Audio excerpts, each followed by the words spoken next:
Now down to its last 2 weeks, with President Obama and Governor Mitt Romney taking different tactics the day after their latest debate. Governor Romney today released a new ad using criticism he deployed in last night's debate. The president began an apology tour of going to various nations and criticizing America. In his own ad, the president answered critics who say he hasn't laid out his plan should he win re-election.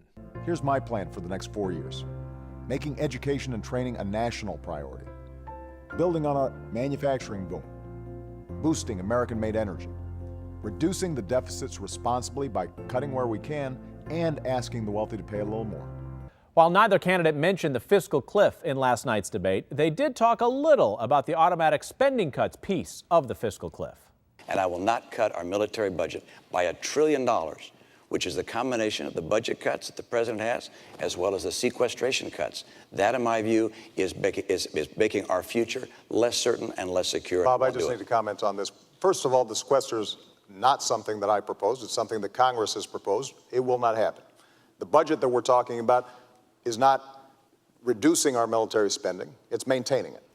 Darren Gersh is our Washington, D.C. bureau chief. He joins us tonight from the capital city. Darren, this really was the first concrete mention of the looming spending cuts coming early next year. The president said it will not happen.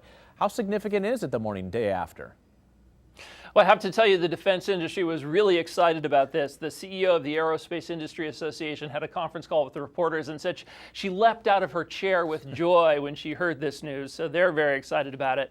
But the White House was spending a little time walking this back, saying that basically the president didn't say anything new. The sequester was never intended to actually take effect, and that's what the president meant, that we'll find a way to get past this. But I am hearing from people here in Washington who are familiar with what's going on, that there's more optimism about reaching a deal. Not a huge amount of optimism, but at least more optimism than there was before. All right, well, every journey begins with one step forward. What conditions, though, has the president put out there publicly in order to avoid a fiscal cliff, to get that avoidance his support? Well, I'm not sure how public some of these are, but it seems pretty clear that the president is insisting that the debt limit be extended and raised so that we don't have another one of these cliffhanger decisions about whether or not the U.S. is going to default. He definitely wants to move that off for a year or two. He's also insisting, though, on more revenue from upper income taxpayers, and that's going to be a huge issue of debate and contention with Republicans. Finally, all this is going to change in 2 weeks, certainly, but how could it change? How could the tone of the public debate change? Well, in many ways. If the president wins, obviously his hand will be strengthened. Obviously, he'll be able to come in and say, I told the American people that I wanted more revenue from upper income taxpayers. So, let's work that deal out.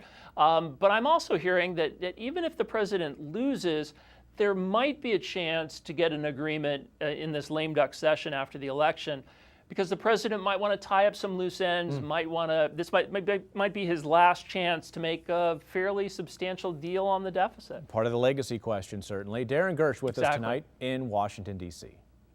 Thanks, Tom.